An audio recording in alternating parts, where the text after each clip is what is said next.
you for attending this webinar, Sales Pipeline Management for Oil and Gas Marketers. I am Matthew Michaels, the account executive with Ledgeview Partners responsible for our oil and gas product. Before I introduce our presenter, I have a couple of quick housekeeping items I want to cover. First, I want to mention that today's webinar is being recorded and will be available on demand after this live session. All attendees will receive a follow-up email after the webinar is complete with a link to access the presentation. We encourage you to share this within your company and your professional network. To ensure the best audio quality, we have everyone in listen-only mode. But if you have a question, please submit those in the question pane of your GoToWebinar control panel. And as the title of the webinar plainly states, today we will focus this webinar on the sales pipeline management. And it is my pleasure to introduce you to our CRM managing consultant responsible for all things oil and gas, Steve Rybrock. Steve, good afternoon.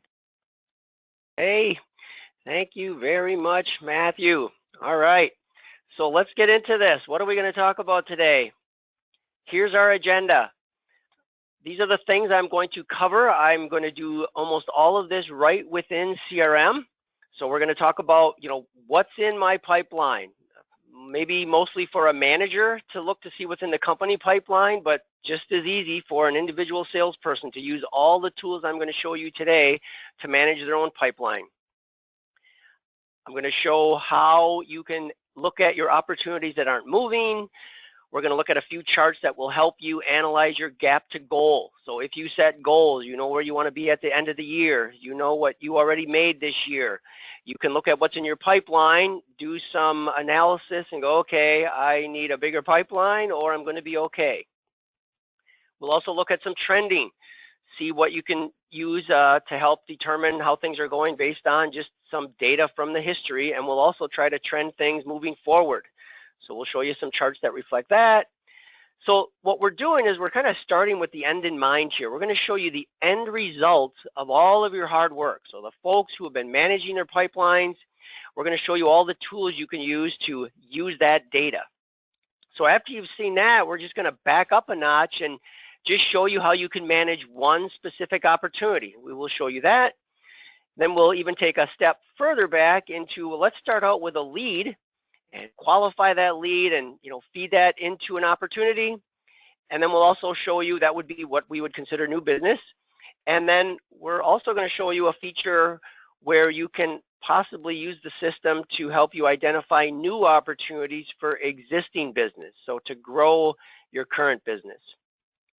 And with Matthew on board here, he'll flag any questions you have and interrupt. Matthew, just interrupt me as we go if something pops in. So with that being said, I'm just going to go through one more slide just to show you I'm not going to read all this to you, but the demonstration today is going to be on, I'm actually going to use our CRM for oil and gas that we've developed. So what you're going to see today is a very small subset of a CRM tool that has been polished and tweaked and configured to work for the oil and gas industry. So there's lots of things on here that we're not going to cover today. It's all about pipeline management today, but there's a lot of other features within the tool. Again, this is just a small subset. So with that being said, let me flip over and find CRM, and we will start with the first agenda item, which is what is in my pipeline. I'm just going to check my clock periodically to make sure I stay on track. I think we have a total of 45 minutes today, and I think we're going to do just fine to hit that mark. So lots of charts, lots of dashboards I'm going to show you today. Just to kind of give you an idea, and I'm going to be flipping through this as we go, we have a ton of dashboards. There's about a dozen dashboards in our system specifically related to opportunities or pipeline management.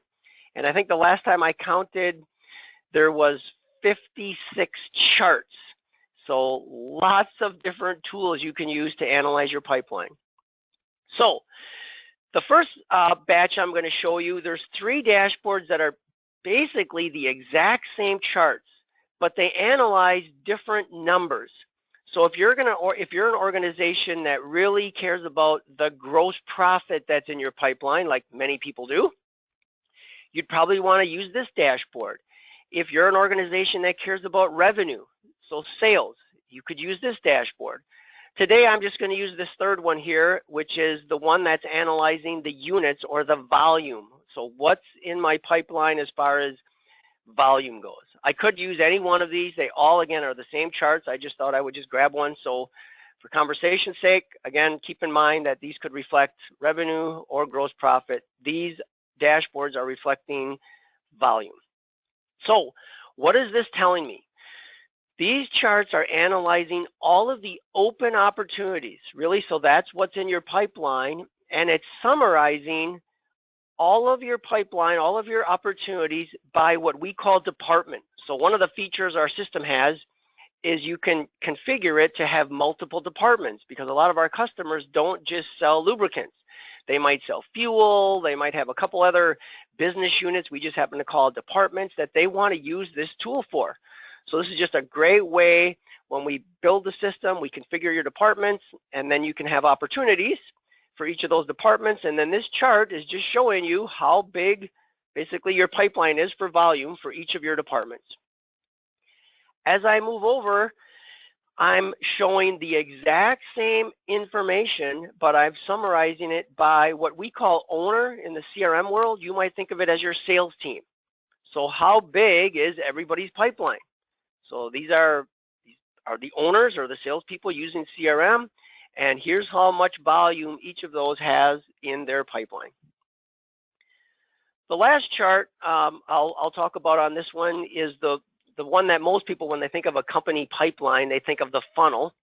So this is analyzing those same open opportunities, but it's grouping them or charting them based on the sales stage that they're in. So how much volume do I have in the early stages of the pipeline, in the qualify stage?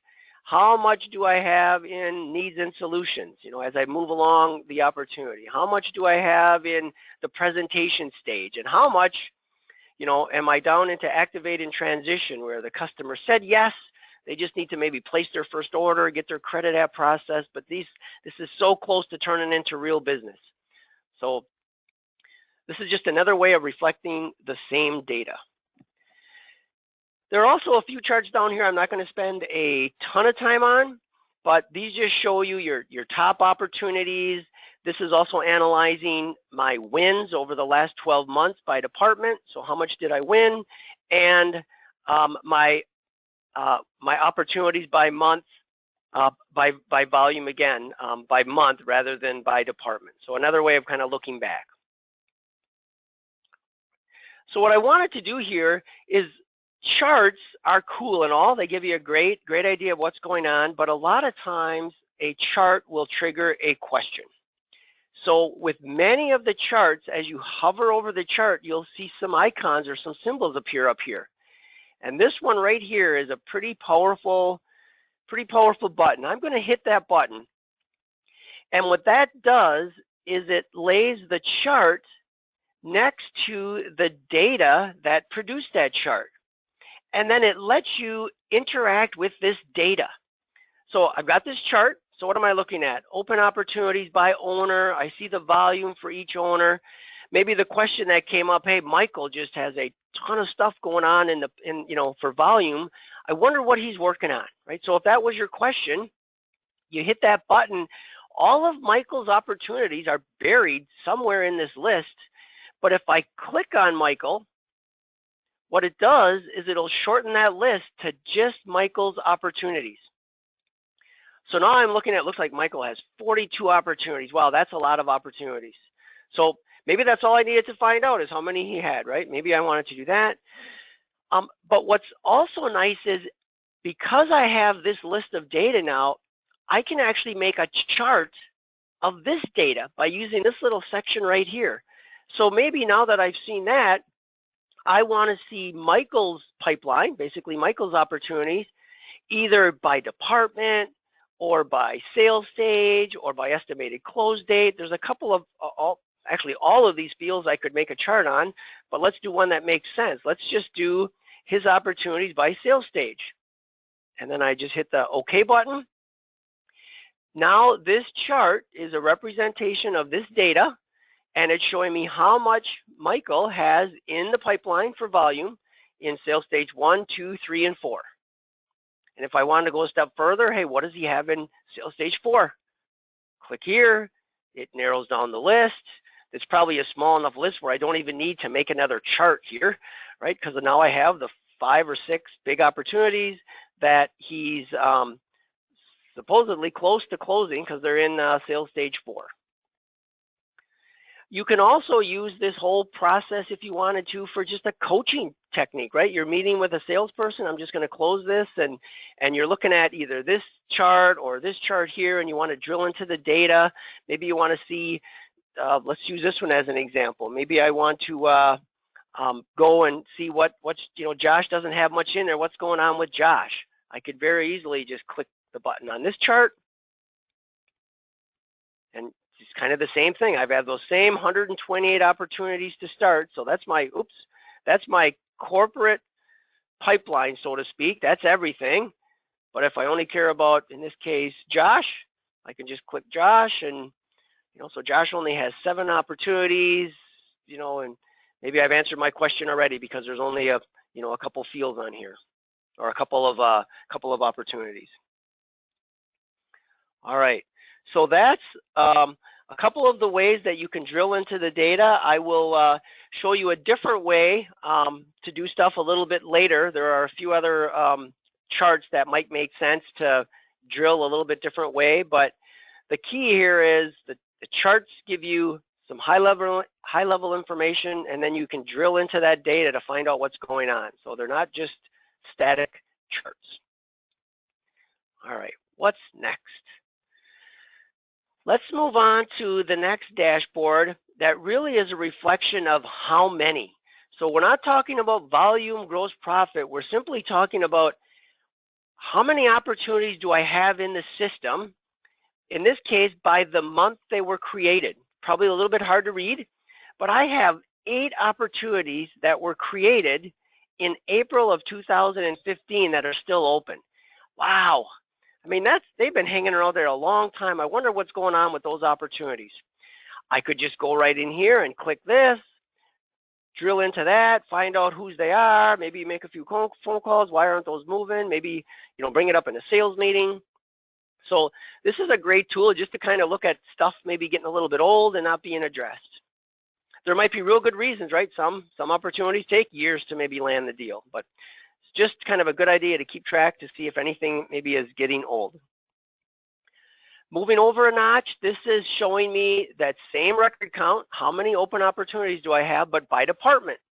So again, we configure your system by department. How many opportunities do I have across each of my departments? And then over here on the right, this is for our owners or our sales team. How many opportunities does everybody have?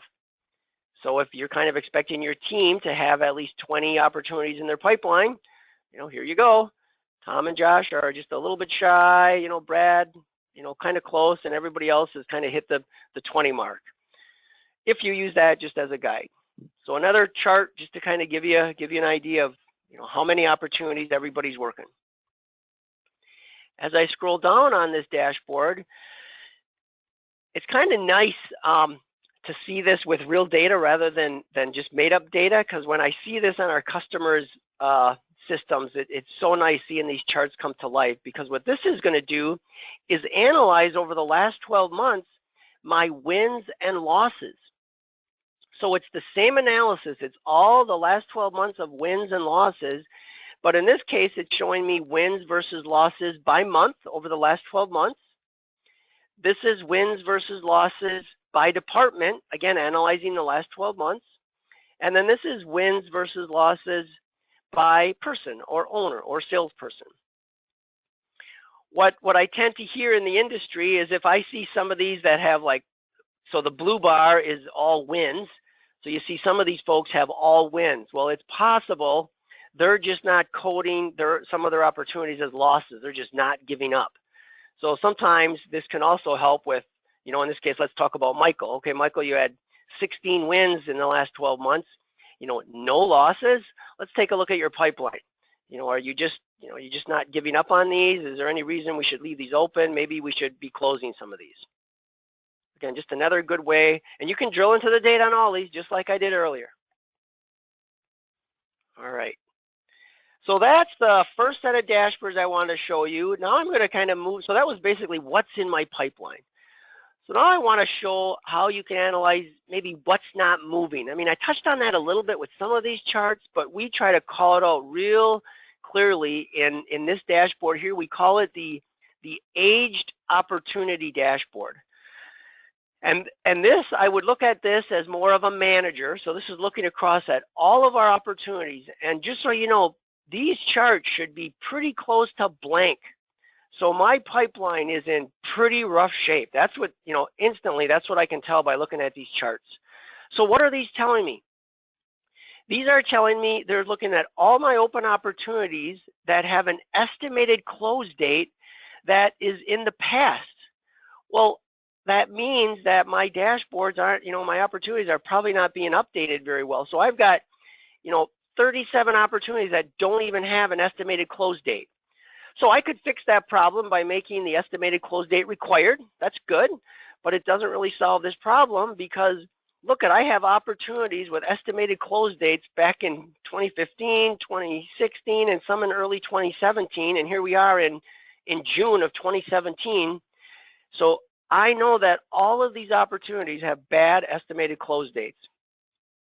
One of the things our system does when it analyzes gap to goal, and you'll see that in a minute, is we do a lot of analysis based on your pipeline, based on volume and gross profit and revenue, and also based on that estimated close date so we can help you prorate the numbers. I might have a big opportunity, let's say for 100,000 gallons of something.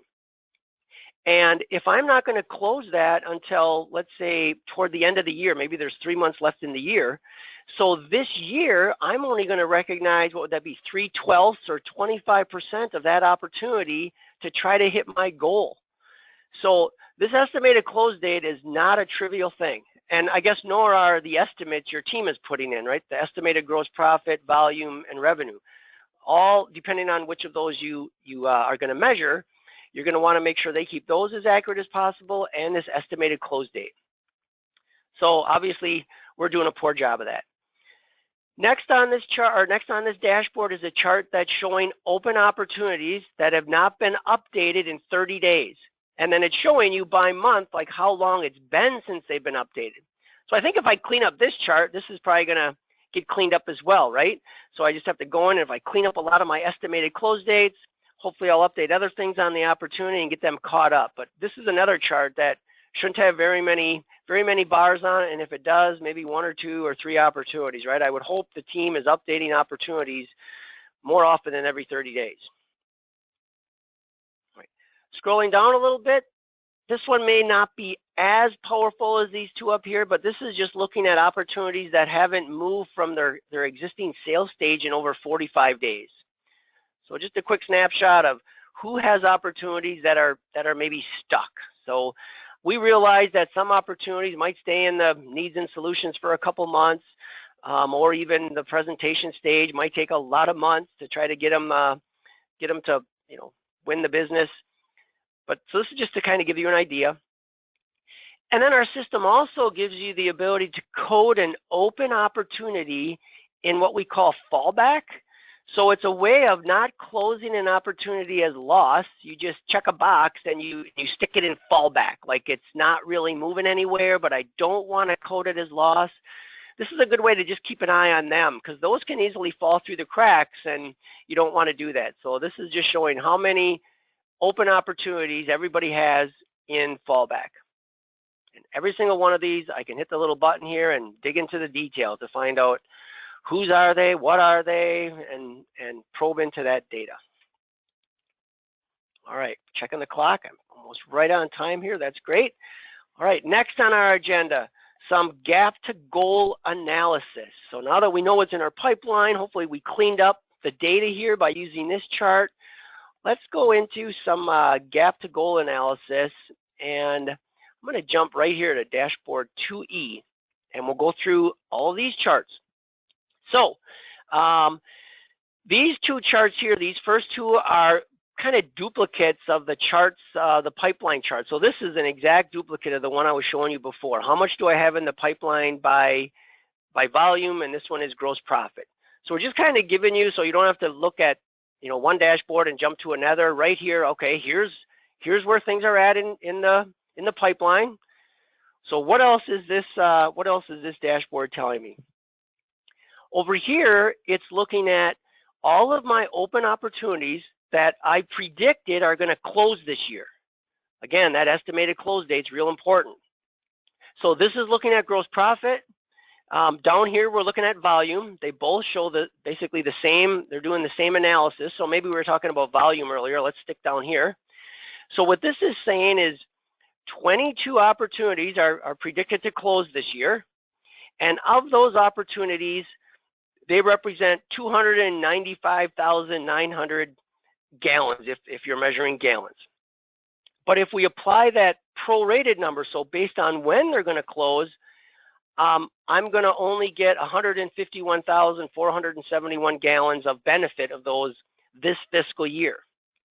So looking at the pipeline over here, if this is all the data you had, you might think, oh, wow, I got a pretty full pipeline. I'm going to do really good this year. Well, then you apply some of this logic, and all of a sudden maybe you're not doing so hot. And this number here, this 151, this is if everything wins. So it's unlikely you're going to win all of them. So then we have a few more charts to help you kind of analyze those numbers. So moving up here to the upper right, we have a chart that's looking at your last 24 months of opportunities. So as you build opportunities and you're creating them and winning them and losing them, we're going to look at just what a 24-month period looks like for you. And it's probably a little bit hard to read, but this is just showing me on a percentage and on a count basis how many you win, how many you lose, and how many are still open. That means that, they take a while to close. So if I'm looking back here at the last 24 months, and over the last 24 months, I've only won 31, almost 32% of my opportunities, wow, and all of a sudden, this 151 maybe doesn't look so good. If I continue down this 31% path, I'm probably only going to get about, a third of that, maybe a little bit less than 50,000. So maybe you're still on track. Maybe that tells you, hey, we've got to get more in the pipeline. Okay, some other facts that might help you out is the deal size. So of those opportunities, looking at the wins over the last 24 months, so these are just wins, what was the average gross profit, what was the average volume, and then what was the average cycle time? So how long does it take to win an opportunity?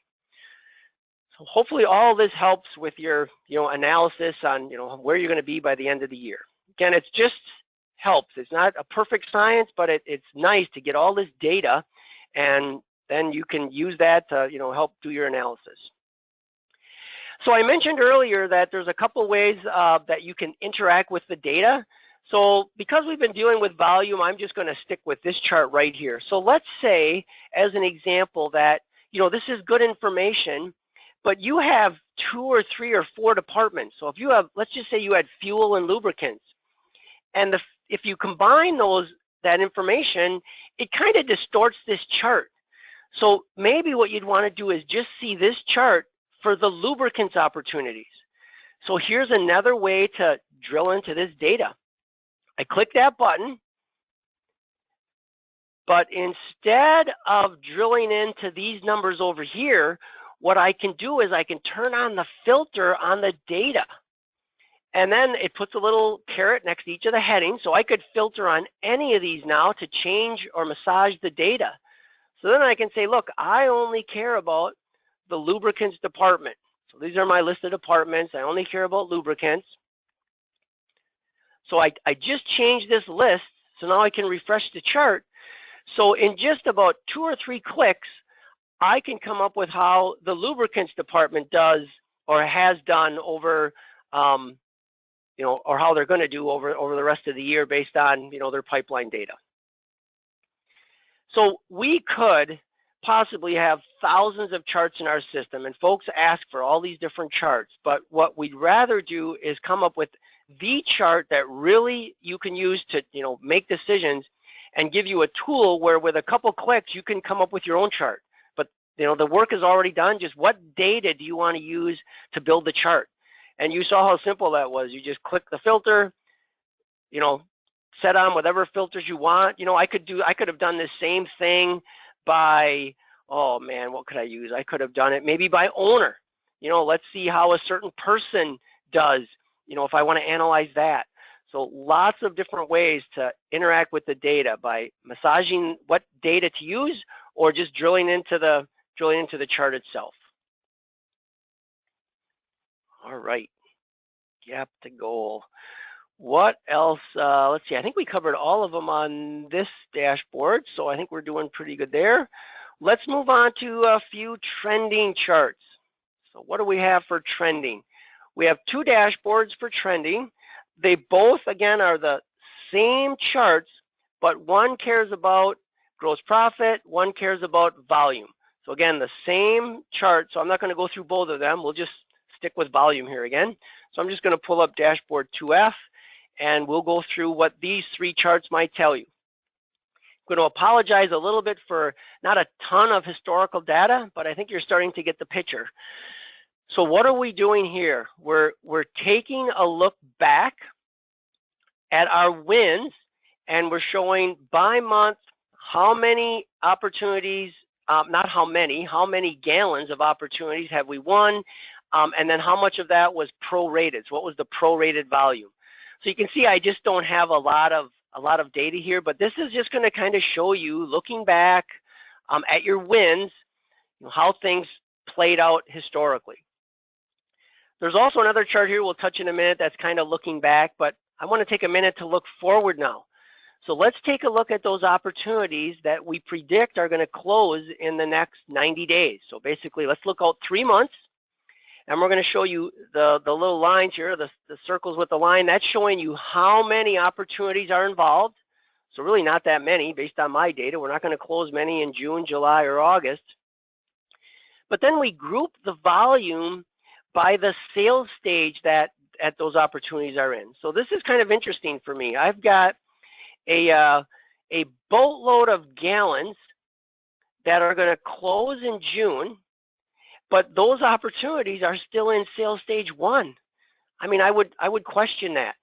It's like, are we really going to do that? You would think that those that we're going to close in June would probably be like in sales stage 3 or 4. I do have some in sales stage 4, right? They're activating transition, but I'm just surprised to see a lot in the qualify stage.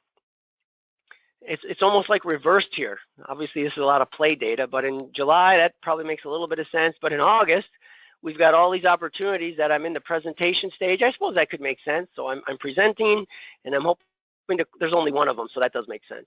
So I've got one of them I'm presenting. It's probably going to take a couple months to make a decision, but I hope to have that wrapped up by August. So this is kind of telling you at a real high level what the 90-day lookout is. If your team has their estimated close dates filled in properly, hopefully there's a whole lot more than the few that are represented here. And again, if you cared about what a certain salesperson's chart would look like or a certain department might look like, the magic button, click this, pick the data you want, refresh the chart, and you can take a look at that. All right. Oh, might as well cover this last one. So this is also just another chart kind of looking at trends, and it's looking back at the last 12 months based on when those opportunities were created. And it's just showing you how many were created and how many units were involved. So again, with test data, this looks a little bit off. Maybe one big fuel opportunity was in here, so maybe I would want to go into here and just limit this down to lubricants to see what that looks like. So pretty nice tools to just help you analyze trends. And again, if this is volume, if you care more about gross profit, we have the same charts for gross profit. All right. So enough of the charts. This is all of what you've seen is because of all the work your team has been doing managing an opportunity. So I'm not going to spend a ton of time on this, but I just did want to show you that each person is going to have in the sales area and the ability to work their opportunities. So this is a list of my open opportunities. So I have 25 of them. I could also look at a view of all the opportunities in the system, so all the open opportunities. This would have matched the data that was used on those other dashboards, the 128 open opportunities. So this is basically my whole pipeline, just looking at the data. I'm just going to go back to my open opportunities. And one of the things I can do on our views of data is you can sort the data by pretty much any column heading on here. So if I want to make sure I'm working on the right opportunities, I could click this to sort it by volume. And first it goes ascending. If I click it again, it goes descending. So now it's showing me my big opportunities and where they're at in the sales process, who they're for. So that's what that is. So I can just open one of these up and just give you a quick look at the opportunity screen.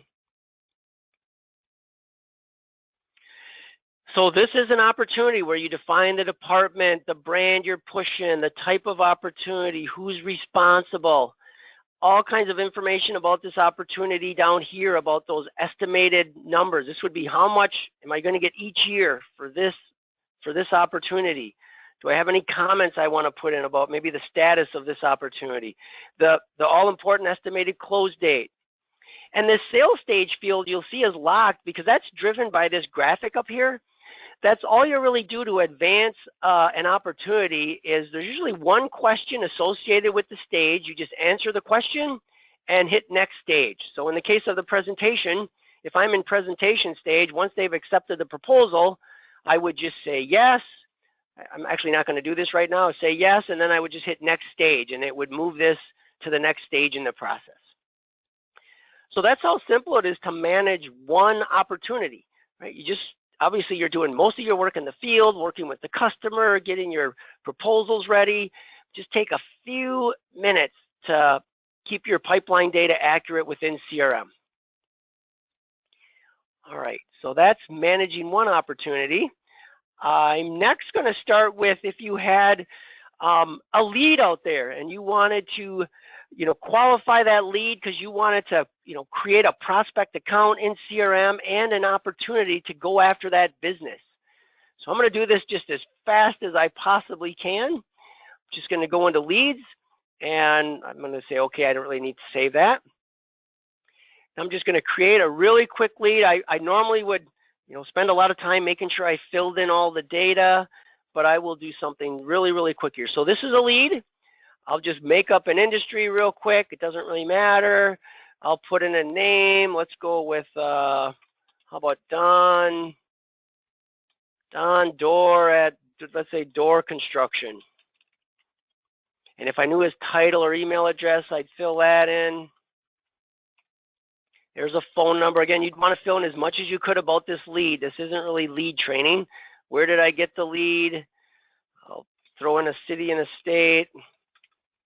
And just as fast as that, I created a lead. So I'm going to save that, make sure I don't have any errors. Down here, it would tell me if I did anything wrong. So this is now saving. It's making sure everything is valid. And then it's actually just pushed that lead out to the cloud, so to speak, because our version runs in the cloud. So if this was a good lead and I wanted to convert this into an opportunity, that's all I have to do is say qualify yes and hit save. And then we kind of tell you what's going on here. It says, please don't press any keys. Your lead is being qualified. The system is creating an account, a contact, and an opportunity. And then the rest of that actually said, when the process is done, your opportunity will open up. So as quick as that, I created a lead, qualified it, and now in CRM, I have an opportunity. I have another opportunity in my pipeline. The system automatically created a new prospect account, so basically a possible customer called Door Construction, and a contact record for Don. So I should have done a better job filling in the email address and the phone number, but it was just for demonstration purposes. So then I could just go along and fill in my required fields, basically just working this opportunity like I would work any opportunity. Let's see what else is required. Look at estimated close dates required on this one, so that's good. And then I could just save that, see if I have any errors. And that's just a quick show on how an individual salesperson would enter a lead, qualify it, and just to get that opportunity in their pipeline. So the benefits of that obviously are a consistent process. Everybody's doing the same thing, and it obviously saves a lot of time by qualifying that lead and let the system do a lot of the work. So we would call that new business. So let's talk about an existing customer, and you want to create an opportunity for an existing customer. I could go back to my sales. I could pull up an account. So I could have did a global search. I'll just do a search right here. So one way to create an opportunity is to simply pull up the account, and there's a section right on this account screen. So if I was going to go after more share wallet business for Fairview Manufacturing, I could just scroll right down to the opportunity section, hit the little plus sign, and create an opportunity. And you would do that if the customer already existed. You wouldn't, you would not do the lead process. But there's also in the system a way to help you figure out some potential opportunities. So basically, let's let the system work for us a little bit here. So the thought is, at least we believe that what you sell might be somewhat related. So if a customer buys X, they typically buy Y. So we let you go in and configure that relationship. And I'll just give you an example of one. So we have this thing called suggestive sell, where in this case, what I'm saying is, hey, folks who buy antifreeze for me typically buy our additives. Folks who buy antifreeze also buy grease and heavy duty. And folks who buy automotive stuff from us in my automotive line, they buy grease. And guess what? Folks who buy grease typically buy antifreeze. So you're building this two-way relationship. So then once we have this, the beauty is we have all of your data about your customer, and we have this. So we know what they're buying, we know what they're not buying, and we know what you think they should be buying. So with that being said, I could go to I'll just go to my global search here and search for that Fairview Manufacturing again. Checking the clock here. Oh, I've got a couple minutes before I got to give her back to Matthew. All right, I'm winding down. So I'm back to Fairview Manufacturing. I could just be working with them and hope I stumble across some opportunities. I could analyze this section of the screen that's showing me what products he's buying and how much he's buying, and maybe look for some things that they're not buying. But we have this magic button up here. So if I hit this suggestive sell button, it's going to look at everything this customer's buying, everything they're not buying. It's going to look at that relationship that you built, and it's going to say, okay, based on all this data, we're suggesting you talk to Fairview Manufacturing about additives. So apparently whatever they're buying triggered the fact that they should also be buying additives, and I wonder why they're not. So this is just another way to help uncover some opportunities, which was, I think, our last agenda item, identify new opportunities. So that's what we wanted, that's what we're demonstrating here. If you talk to them about additives and they're not interested today, you can also enter a date here, and maybe you want to go out like a whole year. So just pick a date a year from now, put a little note in there that maybe on on June 13, 2017, I talked to Mary about additives, and she said blah blah blah blah blah. So then you hit OK. And then the next time you hit that suggestive sell button, this is going to pop up, and you'll see that little note, so you don't bother them again. So just a kind of a nice way to, at least analyze the data for you. If you're not super close to the customer, that just might help you. All right, so I think that was every single thing on my agenda. I'm at about 1:41 on my clock, so I'm just going to check here. Boom, boom, boom, boom, boom, boom. Yep. Matthew, I'm going to turn it over to you and see if you had any questions you want me to answer, or you can just wrap things up. We did have a question come in, and it is, why can't we create activities in a lead to manage the work we do on that lead before it is qualifiable? So without getting into the details, I didn't cover that, but leads definitely have activities attached to them, and you can do that. So that's yes, you can do that, just like you can put activities on leads, accounts, opportunities. So yes, you can enter activities on a lead. Okay, that was the only open question that we had. All right. So Okay. I flipped you over to the next slide, and I'll just kind of progress through the last couple slides as you're wrapping things up. Okay. You know, we're all busy, and it's a common theme in most workplaces, and you have people trying to get more done with a very finite amount of time and resources. And for a lot of businesses today, the major challenge is making sure that they're spending really their precious time making the most of every business opportunity. You know, sales teams need to know if they're focusing on the opportunities with the best potential. Are they managing their sales pipeline effectively? Are you giving everyone on the team the best tools for the job, wherever they are, either in the office or remotely? So that's why organizations today are focused on opportunity management. You know, they need to reduce the complexity, make it easier to maximize the opportunities, and really provide an excellent customer experience to grow the business. So Steve, if you could go to the next slide, please. So for those of you who are not familiar with LedgeView Partners, CRM is at the core of what we do, and it's the reason why you're participating with us today. CRM touches other areas of your business, including strategies that better align sales and marketing to increase the effectiveness of marketing campaigns, as well as inside sales, which can increase revenue. It's also the hub that is going to extract data from any of your back-end systems. You know, we're very proud of that 98% customer retention rate, and part of that success is based on the investment that we as a company have made both in our products as well as our employees. And all of our employees are highly certified in the products that they support. And with over 1,000 CRM projects as a company under our belt, that experience really brings the value in the insight to all the future projects. Next slide, please, Steve.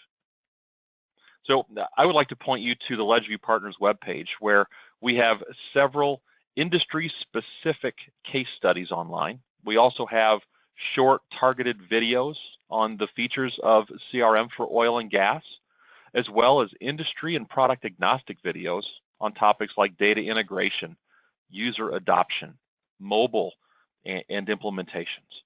A very powerful resource. Next slide, please. And here are also a couple of resources for you to tap into. We would love to talk to you. You know, Steve travels quite a bit implementing this CRM across the country, but I am available. What we've shown you in this webinar is not the complete product, and we're happy to schedule a one-on-one discussion and demonstration about the product with you, so that way we can address your company's specific pain points and areas of interest. I will be following up with many of you to really get your feedback and answer any questions that may come up after you've had a chance to view this presentation. We appreciate your time today, and this concludes the webinar.